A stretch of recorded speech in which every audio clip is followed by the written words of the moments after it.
Olá, bem-vindos a mais um podcast Cienge. Hoje vamos fazer uma retrospectiva sobre o ano de 2024. Eu estou aqui com a Paula Lunardelli, CEO da Prevision.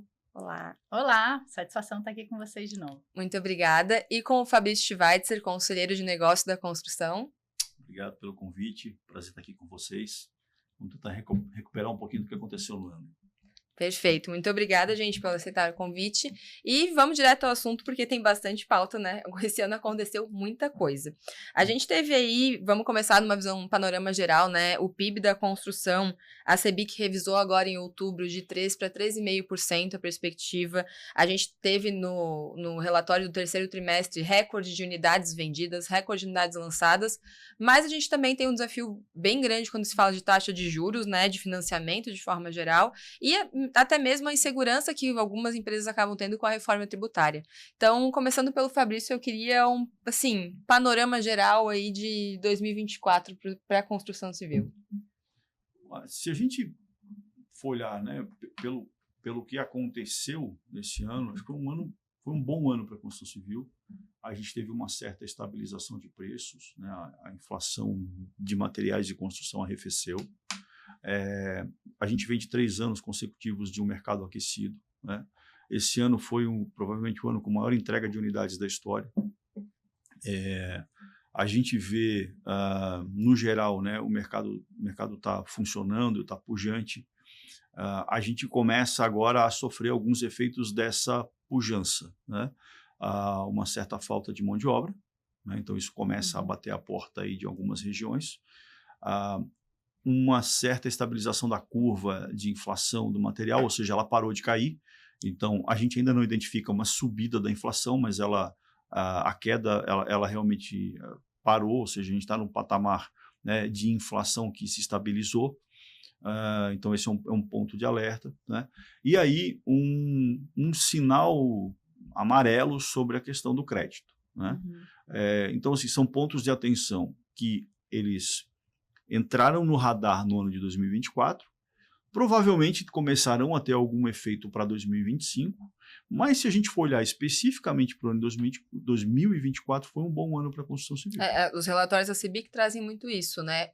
Números muito bons, entendendo que ainda não sentimos esse ponto, né, que nem o Fabrício falou, taxa de juros, reforma tributária, e até mesmo a questão do material, que teve um momento que pareceu que ia subir, mas estabilizou, então esse ano parece que ainda não vamos sentir tanto.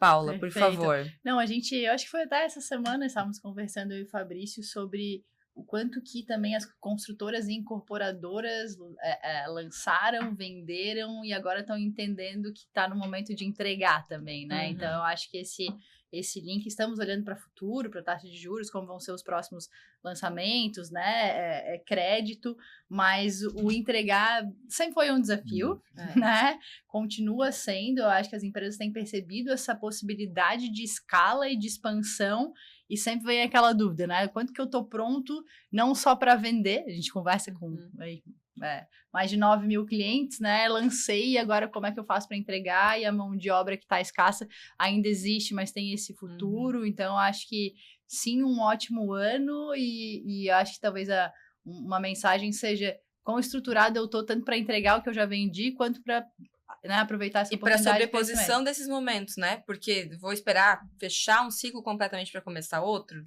Também tem empresa que não tem esse timing, né? Ele precisa encaixar. E o Fabrício estava conversando também outro dia que a gente está finalizando agora o ciclo do que a pandemia, né? A pós-pandemia de 2020, 2021 teve um boom de vendas muito grande. E agora, assim, a maioria está fechando essas entregas, né? Então acho que é bem pertinente isso que tu trouxe. Perfeito. Bom, então começando a entrar nas pautas, a gente tem algumas pautas mais específicas para trazer, assim, sobre 2024. Queria que o Fabrício falasse um pouco sobre a questão do crédito, né? Até falou da luz amarela. A gente teve aí a fonte ABCIP aumento em 9% nas unidades financiadas em relação ao mesmo período em 23, quando fala de janeiro a setembro de 24. A gente teve aí 150 bilhões em financiamento imobiliário no primeiro semestre de 24, 30% mais do que em 2023, de acordo com a CBIC. Mas a gente sabe, né, a gente até gravou um episódio hoje sobre isso, que a SBPE está aí num lugar um pouco mais complicado e o crédito está se tornando uma pauta bem importante. Então, se tu pudesse falar um pouco sobre isso, sobre as opções que as empresas têm, o que a gente precisa olhar, né, nesse sentido. Então, o Brasil, ele, de certa forma, tinha criado uma certa vacina contra o juro alto, né, que era financiar a partir do dinheiro que vem da poupança, né, que, na verdade, é um dinheiro que acaba sendo... existe um subsídio do dinheiro, né, porque é uma taxa de remuneração mais baixa, em contrapartida para um dinheiro que fica num local mais seguro. A gente veio vendo ao longo dos anos algumas mudanças de comportamento. Então, primeiro, né, o Brasil ele efetivamente não cresce de forma consistente há 20 anos. Né? Ele cresce e decresce de forma que a gente não tem uma economia que gera riqueza constantemente. Se a economia não gera riqueza, não gera poupança. Então, os poupadores diminuíram. Né? Além disso, esses poupadores, os que ainda conseguem poupar, eles acharam outras formas de poupar. Né? O investimento, por exemplo, o número de investidores em fundos imobiliários, né, saiu de 800 mil para 4 ou 5 milhões de investidores. O número de gente investindo em ações, em bolsa, também aumentou. Outros tipos de investimento, ou seja, esse rol de investidores ele foi diluído. Isso afetou o tamanho do funding disponível. E, por outro lado, também, o volume de lançamentos aumentou. Né? Então, existe, por um lado, um consumo maior de dinheiro, por outro lado, uma oferta menor de dinheiro daquela modalidade. Essa conversa ela tem mais ou menos de 8 a 10 anos. A gente olha para esse cenário e, felizmente ou infelizmente, o futuro chegou, um dia ele chega. Né? Então, hoje em dia, a gente tem aí um cenário realmente de escassez. Alguns bancos estão fazendo um arranjo no qual eles deixam esse dinheiro da poupança para financiar o consumidor e estão começando a financiar as obras com um dinheiro de tesouraria, ou seja, um dinheiro mais caro. Né? Então, alguns bancos já olharam para isso. E, do outro lado, a gente tem as modalidades de crédito privado, que são muito mais suscetíveis à taxa de juros. Né? Então, a gente se encontra nessa situação, ou seja, não dá para dizer que existe uma falta de disponibilidade de capital, ele existe. Né? Existe, às vezes, uma aversão a risco, né? Porque se o cenário está mais incerto, o investidor fica mais receoso de colocar o dinheiro. E, por outro lado, também a taxa de juros dificulta a equação, né, de como é que eu acomodo o custo do dinheiro dentro do projeto. Existe o dinheiro, a questão é o quanto ele custa. O quanto ele custa, né? Como é que eu acomodo isso? Então, a gente agora vai efetivamente ver o mercado privado, né, olhando talvez com mais apetite, mas mais incerteza. Perfeito. E os incorporadores olhando para o mercado privado como uma fonte alternativa de compensar uma eventual falta de crédito. Né? O grande ponto é a gente achar a equação que case essas duas pontas. Isso é o desafio aí dos próximos anos, é achar esses mecanismos. O Congresso, o governo tem se conversado em formas alternativas, né?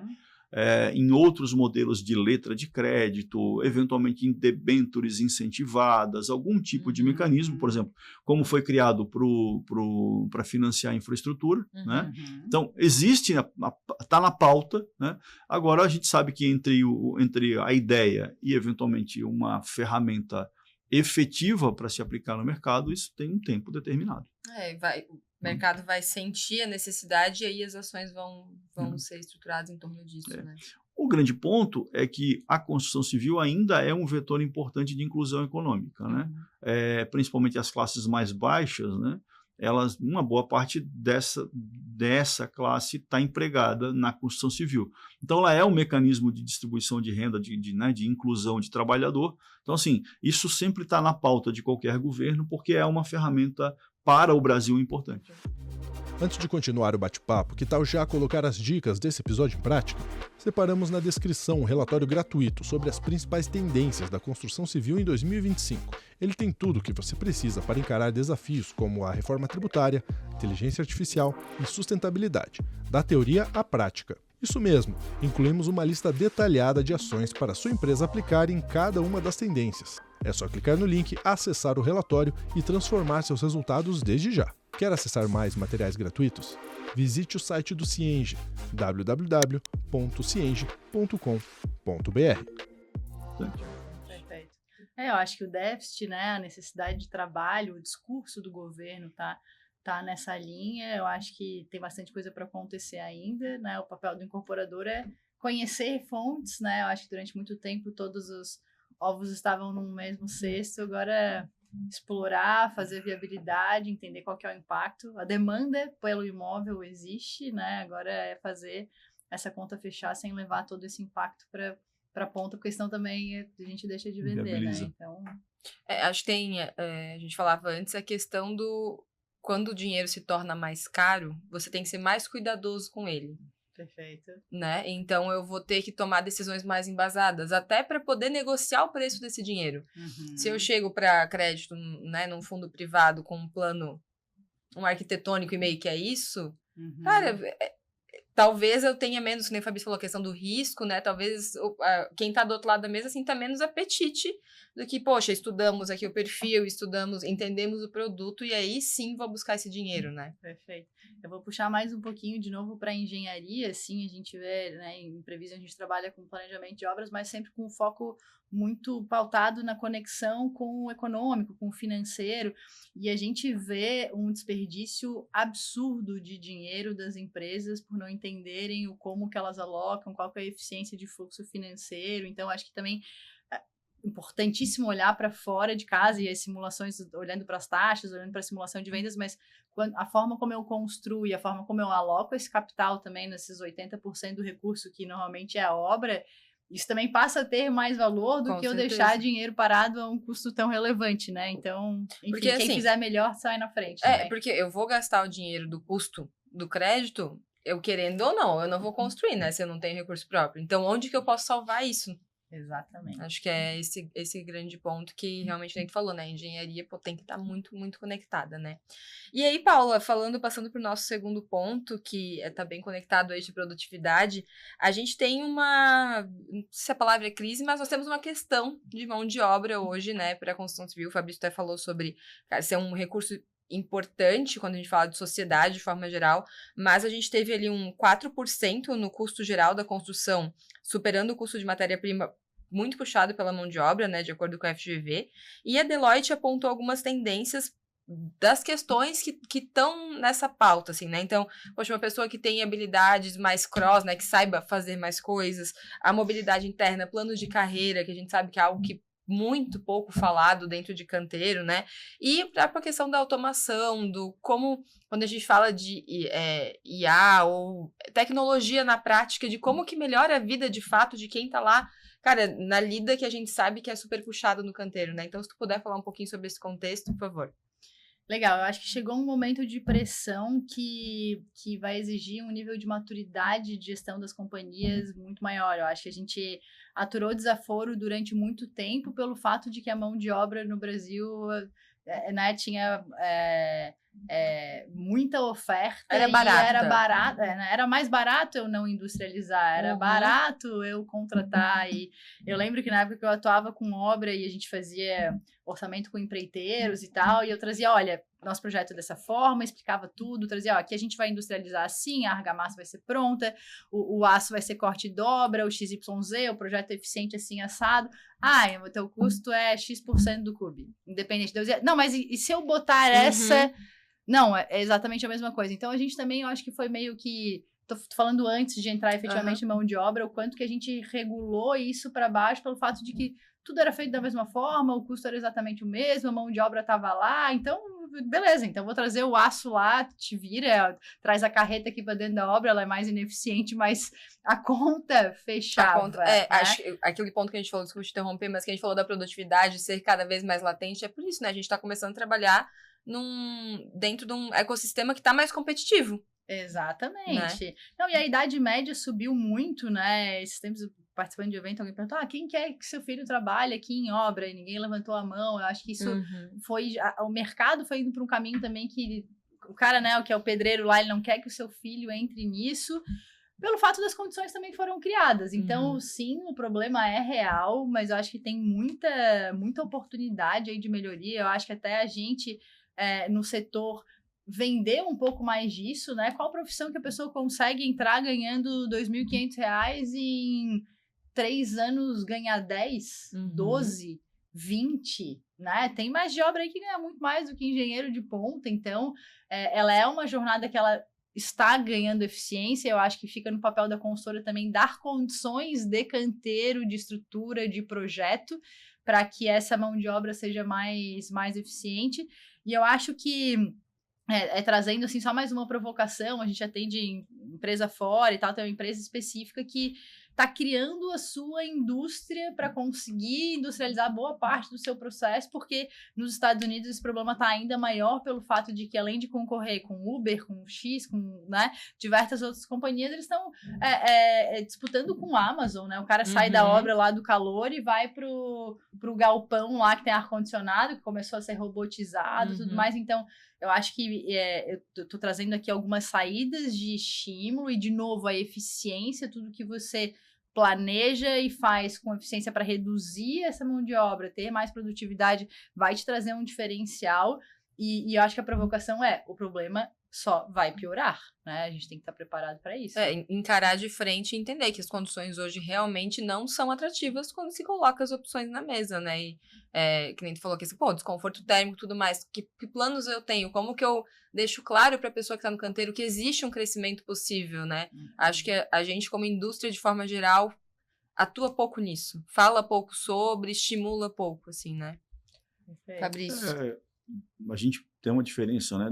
A última crise que a gente teve de mão de obra, a gente não tinha concorrência, por exemplo, de aplicativos. Né? Então, hoje tem concorrência, tem alternativas hoje que, assim, talvez remunerem da mesma forma, mas são mais confortáveis, né? Ou mais flexíveis. Então, esse é um ponto importante, porque não só para mão de obra de canteiro, mas, por exemplo, próprios engenheiros. Tem engenheiro que sai da obra e vai fazer outro tipo de atividade. A remuneração é muito parecida e mais confortável, né? Então, a gente tem essa concorrência que não tinha, e ela não é irrelevante, né? Por outro lado, quando a gente olha, assim, independente de gostarmos ou não da reforma tributária, a lógica que ela traz de tributar o valor agregado, né, possivelmente a gente vai ver em alguns anos um deslocamento da agregação de valor no canteiro para a agregação de valor no componente. Né? Perfeito. E aí isso pode ser uma oportunidade de se deslocar uma parte da mão de obra para locais que tenham um pouco mais de conforto, né? Que um chão de fábrica é mais confortável do que uma obra. Com certeza. Né? Então, possivelmente, né, um pouco do encaminhamento dessa questão de mão de obra vai acontecer nessa agregação de valor fora de canteiro. Perfeito. Né? E como ele gera crédito, né, possivelmente você talvez tenha aí uma neutralidade tributária, e isso pode fazer sentido. E a outra coisa, que assim, eu acho que tem um caminho inevitável de robotização e de maquinaria, né? É que a gente tem alguns problemas. Eu vou dar um exemplo aqui, que ele é a jabuticaba brasileira, né? No mundo inteiro você cola cerâmica passando massa de um lado só. E existem máquinas de assentamento de cerâmica. No Brasil a máquina não funciona porque a norma brasileira diz que você tem que passar a massa dos dois lados. Né? Então, as coisas que a gente vai inventando que dificultam o nosso avanço. É uma complicada, né? E aí, então, mas a gente vai ter que encarar esse tipo de coisa, rever norma, discutir norma, né? Porque, de novo, ou é isso, né? Ou, cara, as obras vão ficar atrasadas, ou não vai ter obra, ou você não vai conseguir performar. E além de discutir a norma, também discutir as fontes de qualificação, né? Porque uma máquina precisa de alguém para pilotá-la da forma correta, né? E quem que é responsável por essa qualificação? Quem puxa para si, né? Mas tu sabe, Gabriela, que assim, eu vivi isso, trabalhei, antes de construção civil, trabalhei com concessionária de veículo. E o ambiente de oficina de concessionária era um ambiente muito insalubre. Muito insalubre. E você vai hoje numa oficina de concessionária, qualquer mulher consegue andar de salto alto, sem se sujar. Sim. É um ambiente limpo, são abertas, né? E os mecânicos de automóveis viraram operadores de equipamentos digitais, em grande parte. Obviamente ainda tem a troca de óleo, ainda suja a mão, mas eles são Muito pessoas, menos. mas muito menos e com capacidades. E aí o que a gente viu foi que essas coisas, assim, não existe alguém que saia na frente. Os carros começaram a vir com mais tecnologia e a indústria acabou empurrando, ou seja, como o carro veio com tecnologia, eu preciso de operador para isso. E rapidamente o Senac, o Senai, rapidamente se criou uma rede de formação para poder atender essa demanda, né? Então, hoje existem cursos específicos que formam os operadores, né? Que vão operar esses equipamentos em oficina e tal. Então, isso, e é uma mão de obra hoje qualificada, uma mão de obra hoje que, cara, trabalha num ambiente muito mais limpo. Eu acho que no caso da construção, na medida em que a gente permita com que os equipamentos entrem na obra, automaticamente o perfil se adequa. Exatamente. Vai se equilibrando, né? Vai se equilibrando. E tem muita gente que reclama, que diz, pô, mas aí eu tenho que treinar, eu treino, o cara sai, né? Eu acho que infinitamente pior do que treinar a pessoa sair é ter a pessoa lá dentro e não treinar. E não treinar. Exatamente. E é um ciclo que vai se alimentando, né? Porque daí vai entrar alguém no lugar dele que foi treinado também anteriormente. Se você contratar alguém com experiência, né? Software, né? Como é que funciona? Exatamente. Você contrata uma pessoa que opera um determinado software.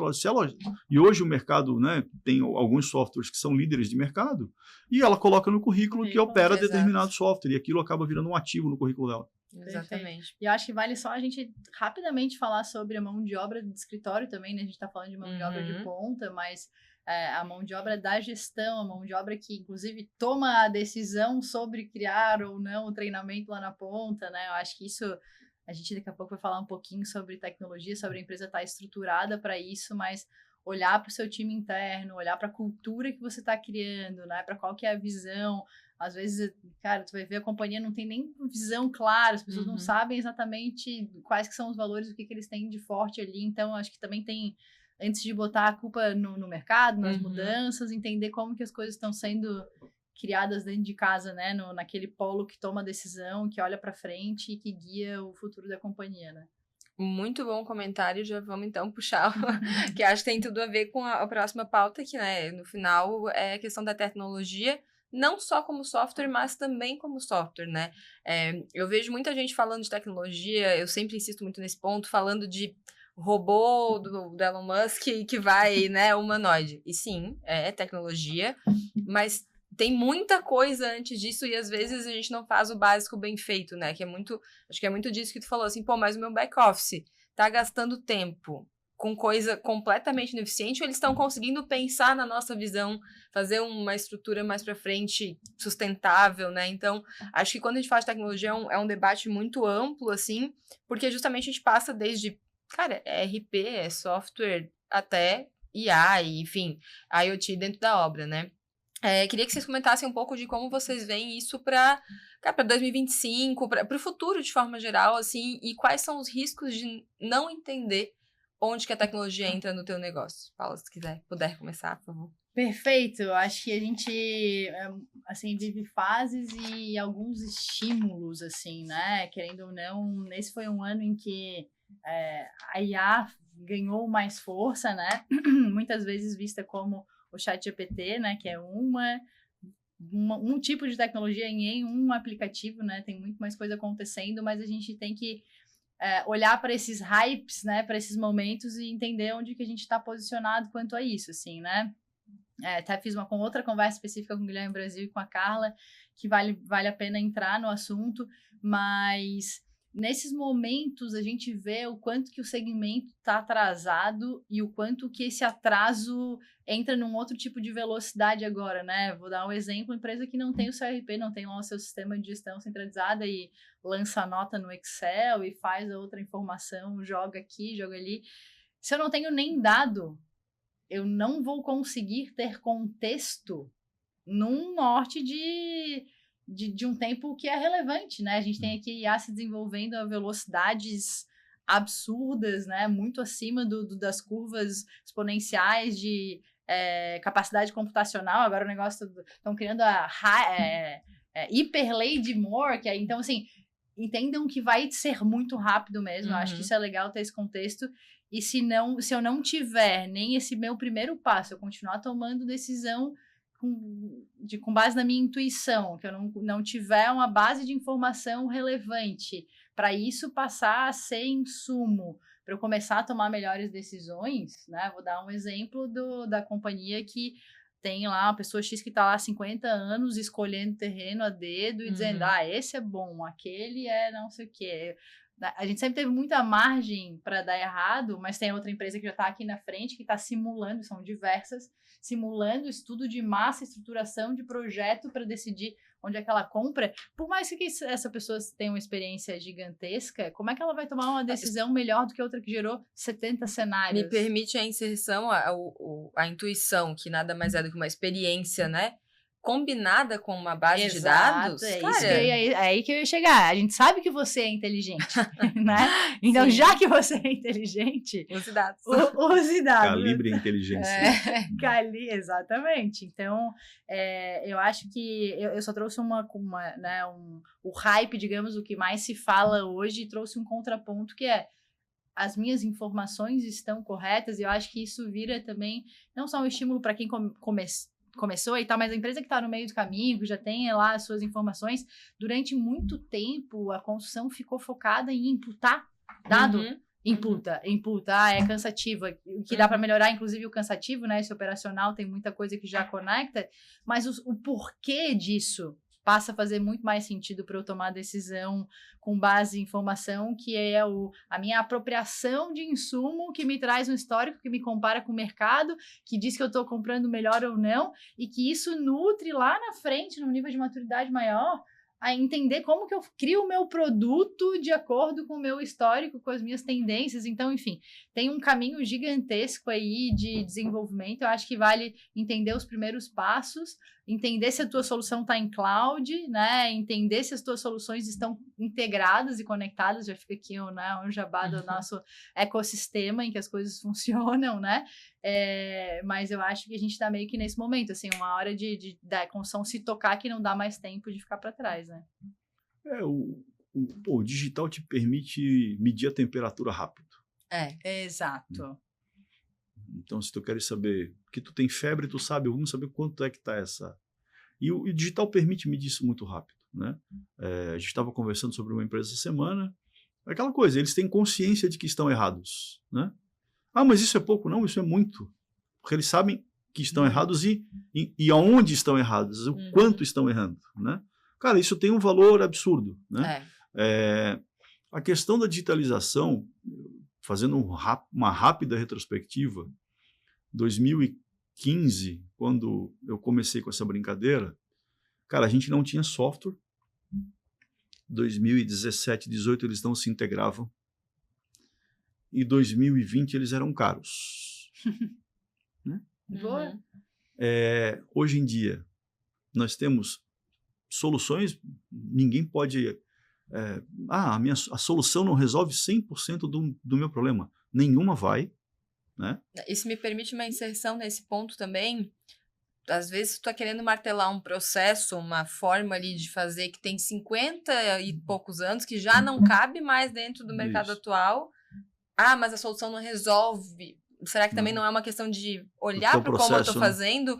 Porque a solução normalmente é um benchmark de mercado, né? Ela faz para várias empresas. Todo mundo faz assim, você faz diferente. Via de regra, é a soma das melhores práticas, né? Então acho que a autocrítica nesse ponto, né? Então hoje, assim, você tem uma miríade de soluções disponíveis. A maioria delas se integra. Né? API, que era um palavrão há pouco tempo atrás, hoje é comum, todo mundo fala em API, né? Existem ferramentas só para integrar APIs. Os preços caíram consideravelmente. Perfeito. Então, ela é muito acessível. E hoje em dia, cara, se você contrata um estagiário em engenharia de automação, um estagiário em engenharia de engenharia de produção, cara, a maioria dessas pessoas sabe nativamente integrar ferramenta, montar um BI, isso está muito mais acessível, muito mais democratizado. Perfeito. Então, a desculpa para não digitalizar, assim, ela é desculpa. Hoje em dia não existe motivo para não fazer. Se a sua crença não é essa, ok, é uma decisão, né? Agora, o que a gente viu no período da pandemia foi aquelas empresas que estavam digitalizadas, elas descolaram da concorrência. Muito. E a concorrência não conseguiu pegá-las até agora. Uhum. Porque tem uma coisa importante, e isso é uma coisa que, pô, eu e o Guilherme Brasil, a gente sempre falava sobre isso. Tem uma coisa que o dinheiro não compra, é tempo. Sim. O dinheiro pode tentar comprimir um pouco do tempo, mas ele não compra o tempo inteiro, né?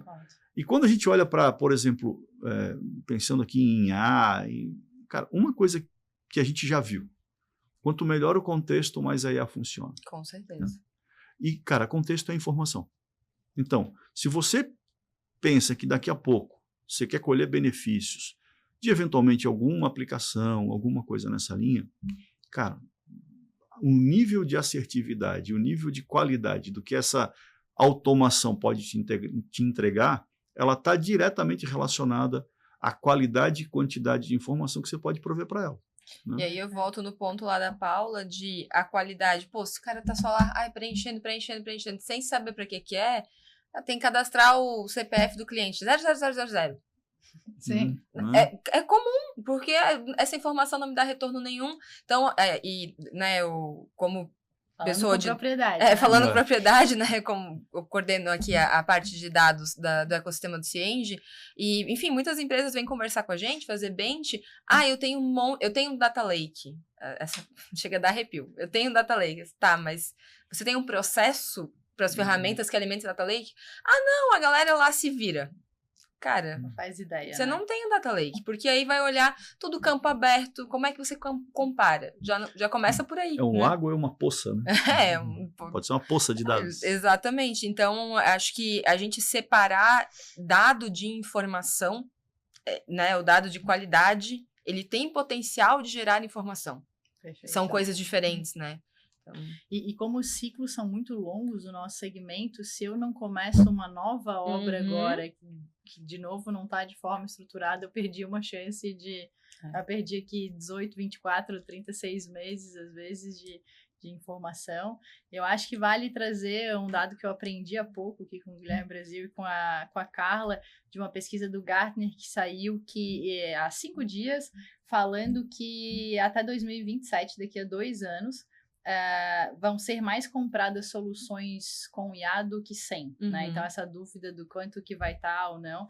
E aí, 2 pilares essenciais para que isso faça sentido são as soluções serem em cloud, em nuvem, porque como é que eu acesso esse dado, e as soluções serem especialistas, né? Eu vou pegar um RP lá que atende o mercado de uma forma mais diversa, o contexto dele é diverso. Quando eu estou olhando para uma solução especialista, né, o Cienge ou a Prevision versus o Project, né, isso traz um diferencial. Se a gente comparar com outros mercados, né, o que aconteceu com os mercados mais maduros? Vamos pegar a medicina.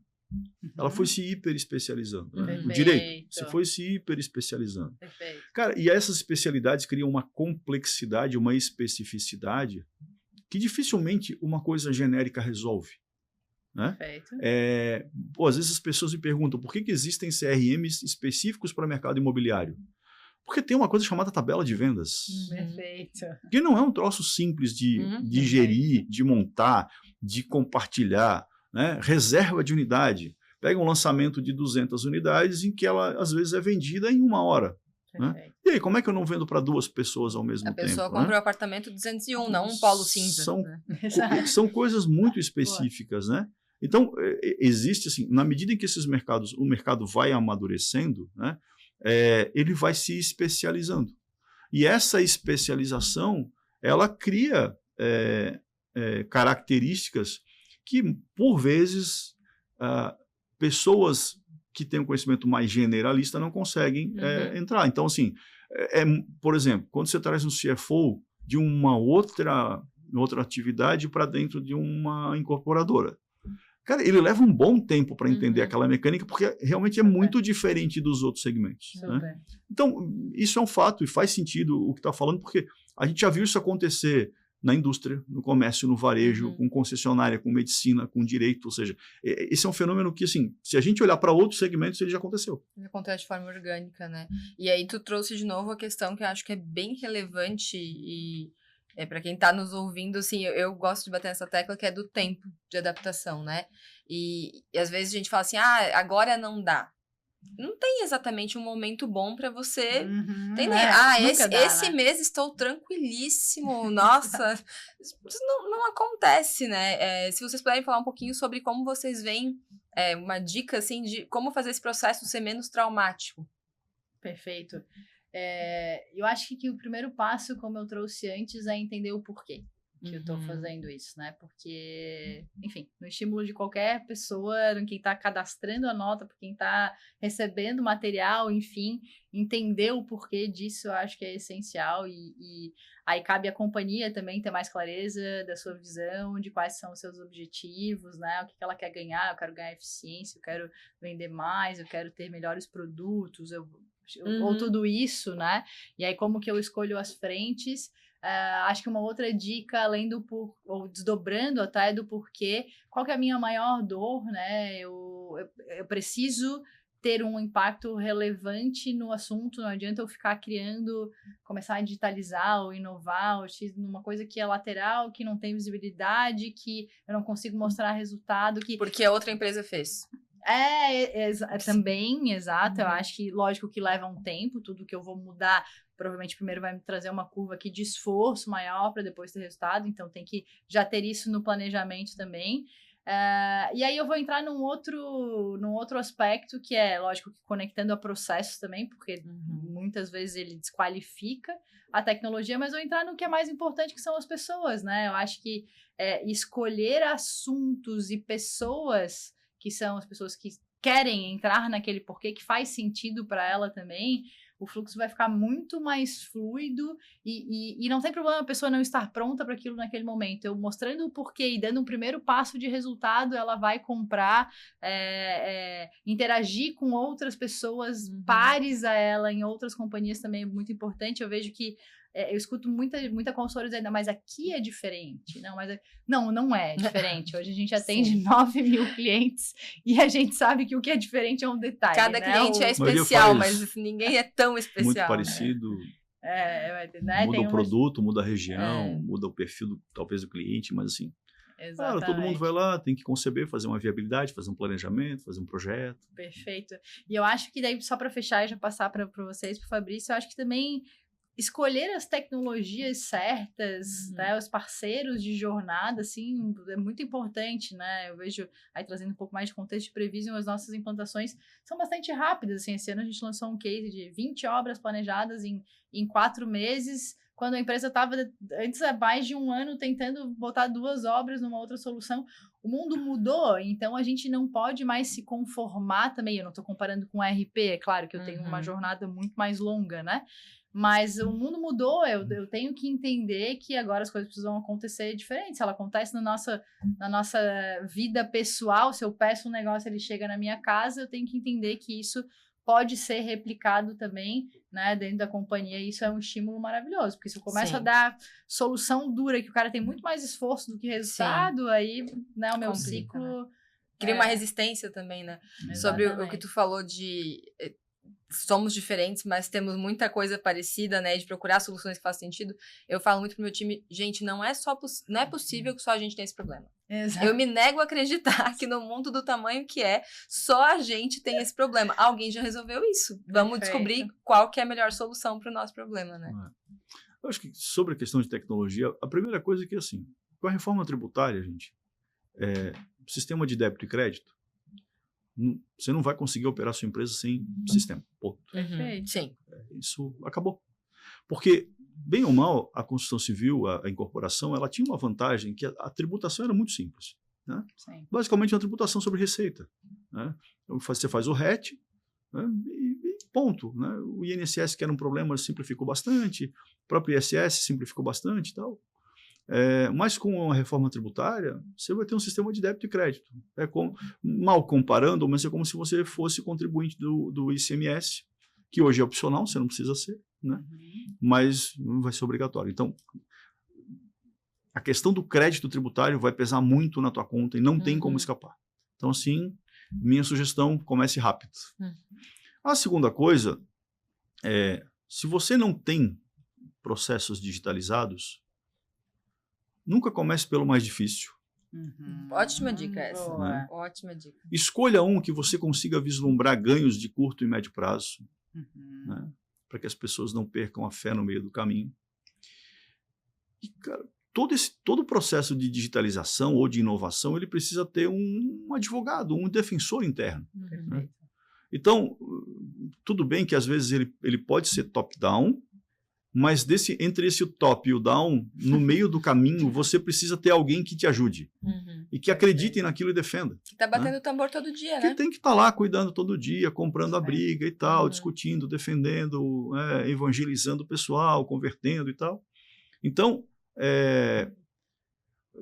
de novo, não existe mais desculpa para não adotar. Cara, os preços têm para tudo que é bolso, para tudo que é complexidade. A maioria das coisas já estão como serviço, ou seja, você não precisa ter um cara de TI interno que vai gerenciar um servidor. Isso tudo simplificou demais, né? Democratizou bastante. Agora, os cuidados que eu teria é isso, cara. Não comece pelo mais complexo, mais caro. Comece por alguma coisa mais simples, menos complexa. E às vezes um bom gatilho é você catar aquela pessoa dentro da organização que tem esse viés e dar um pouco de poder para ela, dar um pouco de força para ela, para que ela puxe essa fila, né, por dentro da empresa. Obviamente que é importantíssimo que a cúpula, o gerente, o dono estejam envolvidos, isso é sempre bom, né? Porque dependendo da complexidade do projeto, ele não sai do chão, se não tiver isso.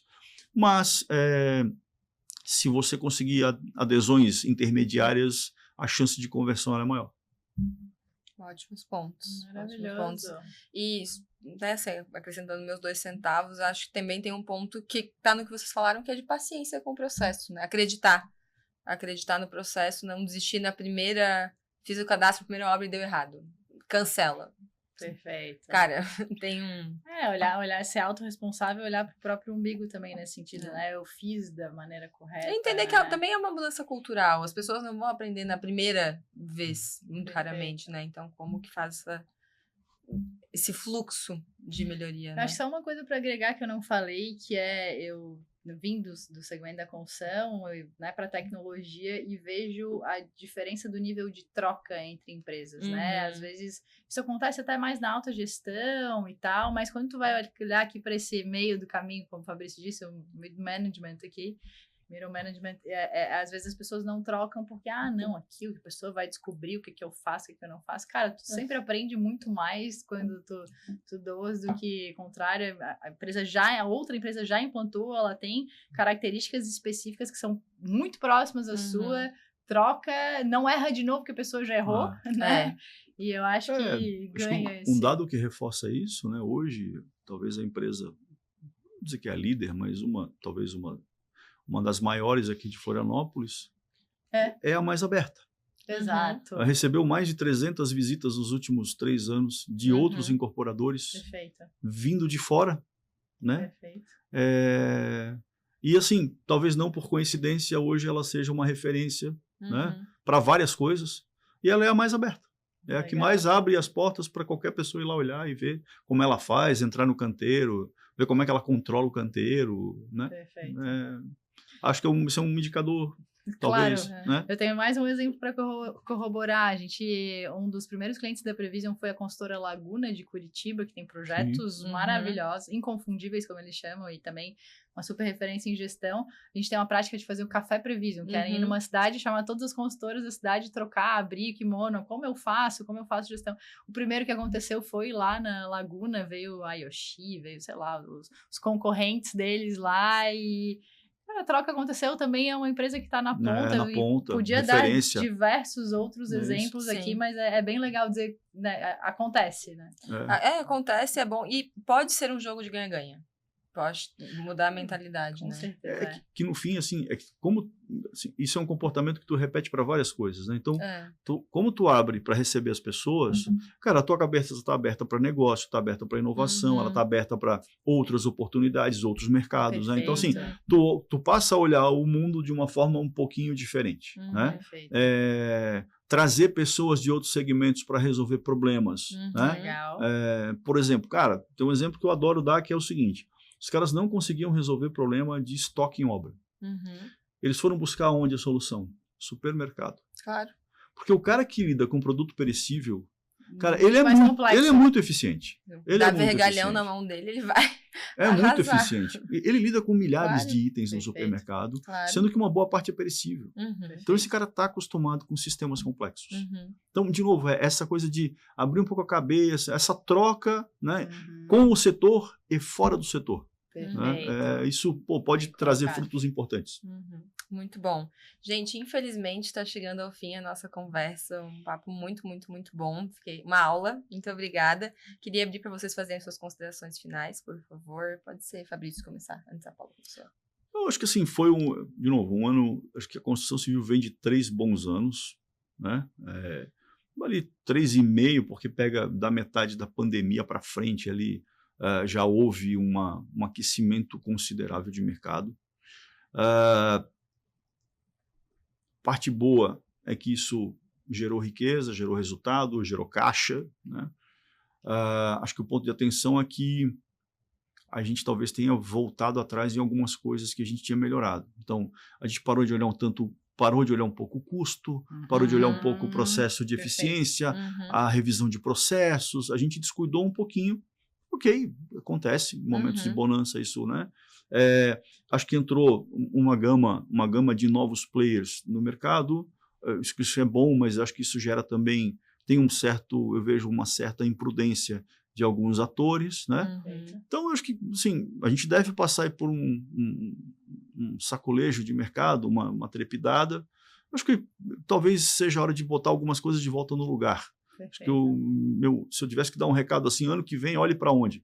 Olhe para eficiência, revise processo, olhe para custo, orçamento, tecnologias de orçamento, tecnologias de simulação, né? Coisas que você possa estudar mais os processos e os produtos, porque a gente deve voltar aí para um caminho de ter que buscar eficiência. Né? Acho que o tema é eficiência. E mais tempo, menos tempo, né? Porque coisas acontecem, pandemia não estava prevista, e quando veio a pandemia, quem estava mais eficiente naquele momento conseguiu ter mais sustentabilidade, né? Então sempre é uma pauta relevante, ainda mais com as movimentações que a gente está vendo, né? Perfeito, eu acho que eu ia entrar justamente nisso, assim, vendeu, legal, agora tem que entregar, vamos fazer com eficiência, porque o próximo ciclo provavelmente não vai ser o mesmo, a gente vai ter que ter margens melhores, né? E eu acho que eu vou fechar com uma frasezinha que a tecnologia não é mais tendência, é pendência de verdade. Então eu acho que a dica é não perder tempo para buscar essa eficiência. Contem com a gente. Contem com a gente. A hora é agora. A hora já foi, mas é agora, né? Também. Boa. Muito obrigada. Gente, eu também quero citar, né, que o Ecossistema Ciente fez um relatório de tendências para a construção em 2025, um material bem rico. O link está na descrição do podcast, no YouTube, no Spotify, enfim, na plataforma que vocês estiverem ouvindo. E temos aí próximos episódios vindo também do podcast Ciente. Muito obrigada, Paula. Muito obrigada, Fabrício. Muito bom ter vocês. Uma grande aula aqui. E nos vemos na próxima. Até mais. Sucesso. Valeu. Até mais. Esse foi o episódio de hoje. Aproveite para nos seguir no YouTube, Spotify e Cienge Comunidade. Espero você semana que vem em mais um Cienge Podcast da Construção. Até mais.